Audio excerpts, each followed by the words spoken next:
All right, we've got an exciting day today. We decided for DTLT today that we would try our first mobile broadcast.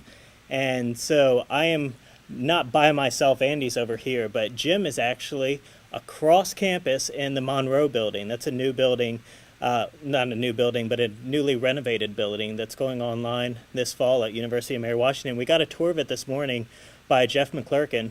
And we were really excited about some of the new learning spaces that they're doing over there.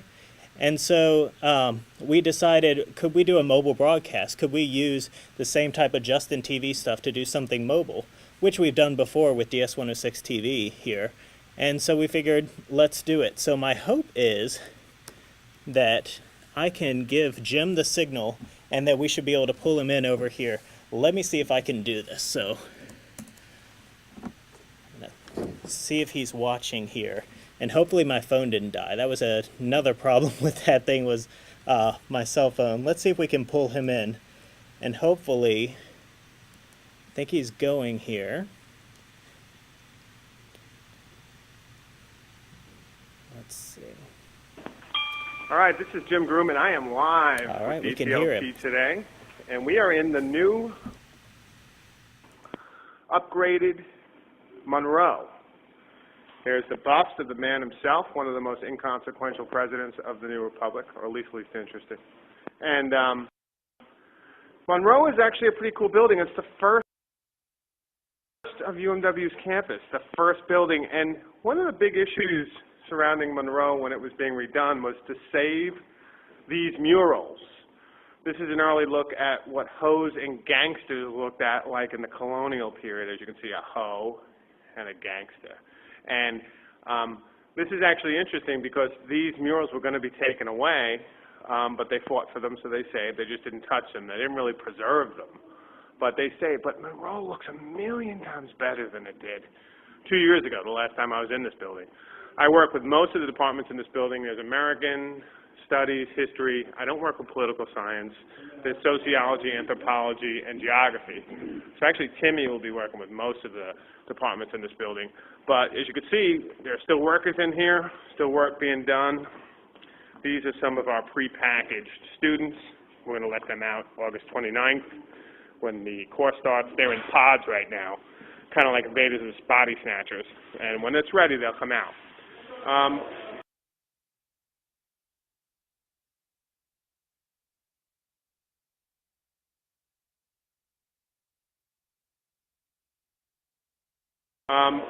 Once again, the murals, there's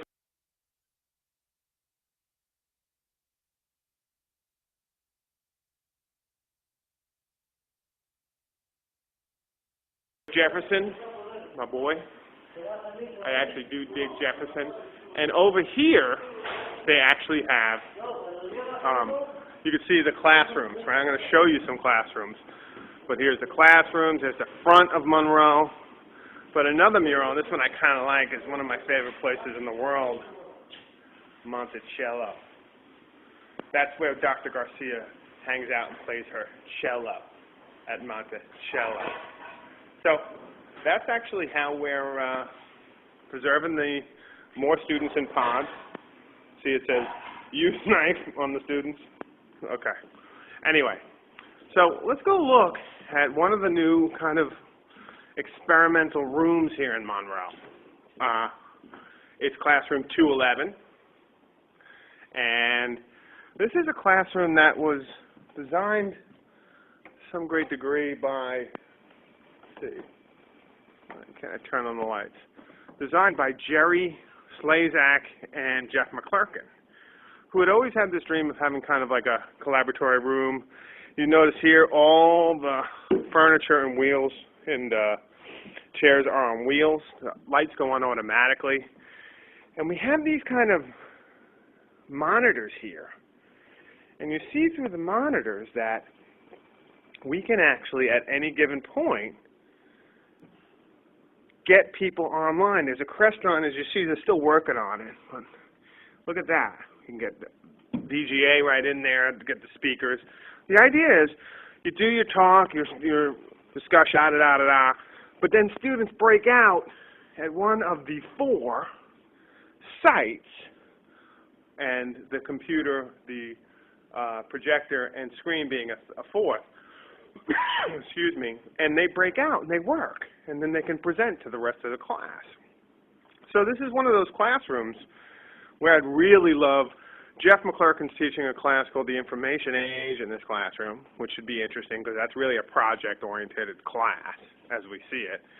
I really love to teach DS-106 in here because we have these kind of quick, projects where it's like, hey, come up with an audio story, you got a half an hour, go. Be awesome to have students in here working together, collaborating, and then showing off their stories, video, audio, whatever it is, visual design on each of these, right?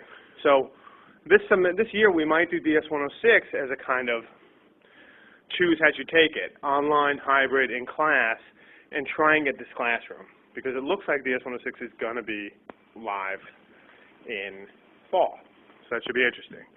So this is one classroom. It's pretty cool. Now, what do you think about these? Let's check this out. More murals. So one of the things here's another classroom, kind of traditional, but it's got these like Star Trek-y chairs, right? Like so, at any given point, you can turn around and be like, "Hey, what's up, man? Check out this," and they move around. Now, they still look like traditional desks, understood, and these are supposed to be for lefties and righties. That's why they switch around, but I don't know. This kind of looked like Patrick chairs from SpongeBob, right? I just don't. We'll see how they work out. Steve Hanna was saying, who's the chair of the geography department, he could see students just being like this the whole time. I would much rather teach in that other classroom or this classroom. But one of the things about Mary Washington we forget is Mary Washington is pimped in terms of like technology in the classroom, like the screens, the projectors. Just about every classroom has one. When I was teaching at CUNY, it was like impossible to get a classroom with a projector. Here, it's like everyone, and they still consider themselves poor. When I first came here, I was like, this is like the richest school I know. Okay, look at this. I met someone in the hallway. That's right. What's up, JoJo? What can you tell me about this building? I showed them 211. I showed them those like Patrick-like chairs from SpongeBob, these ones. Oh, of course. And what else? What am I missing? What are you missing? How about the digital? Media lab? Let's go. All right.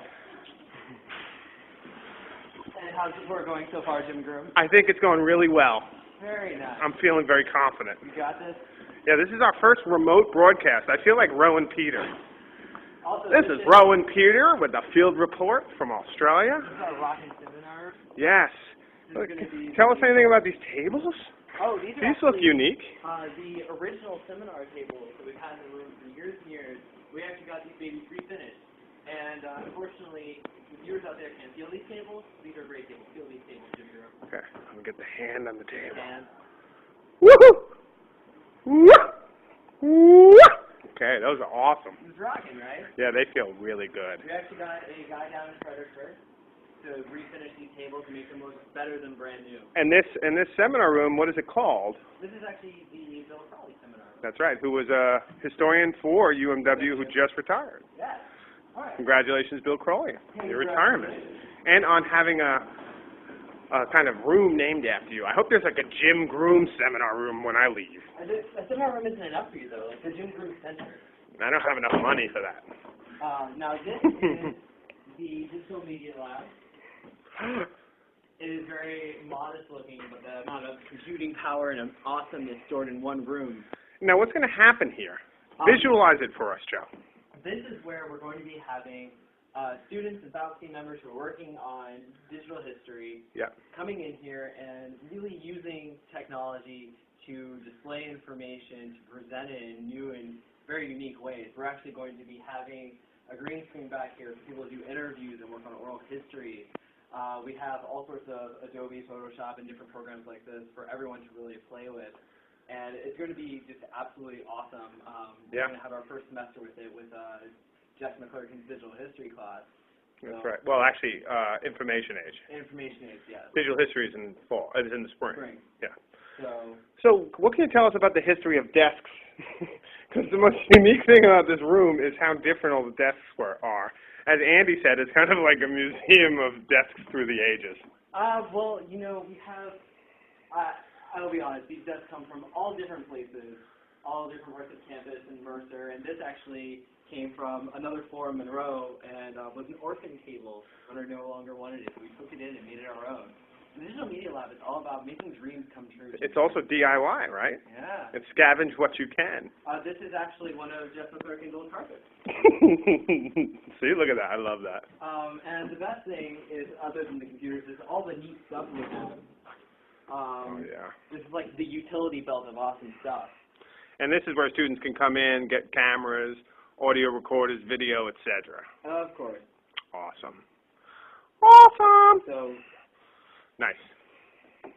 It is quite awesome and beautiful and amazing. And Yeah. I can't wait to What's going to change this is when you start getting some stuff on the wall. Yeah, we're hoping to get... So again, you're just moving in. This is the first thing like it. Yeah, it's true. So we're hoping once we get some students in here, get faculty in here, it'll become more like home. You want to go on the second floor? Second floor, we can go. Let's go. Okay, we're going to the second floor, people. Oh, look at the time. All right. And there's my soda. Very nice. Good. Okay, we're on the second floor. I want to show you one of the new kind of lecture halls in this building. So we're at the first floor of Monroe right now. There's the basement below us.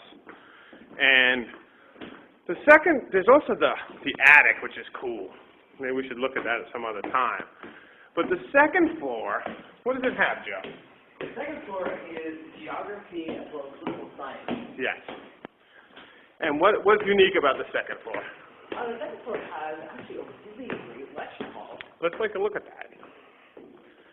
You know, and not just that, but the cartography lab in here is shaping up quite nicely. It's beautiful. I loved it when I saw it today.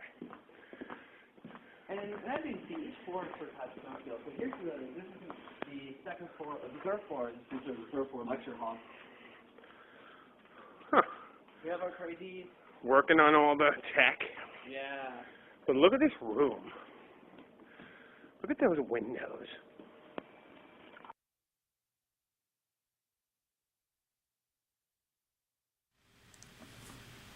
All right, I'm not sure if my battery died on him there. It may be. I told him to wrap it up, and he wasn't wrapping it up. I'll keep that open for just a few seconds longer and see if we can get the lecture hall back, but it may be that the phone died. But that was a quick look at the Monroe Hall. That's one of the buildings that we've been renovating here at University of Mary Washington. It's coming back online this fall. Has some unique areas, some unique spaces that are working in there. It's got a really beautiful lecture hall, and we may try to do this again and show you some other areas there. But anyway, this is DTLT today. We should probably wrap it up for now just to keep these things nice and short. But we'll be giving you sneak peeks of other areas around campus now that we got the mobile thing working out. So definitely check back. Thanks for tuning in.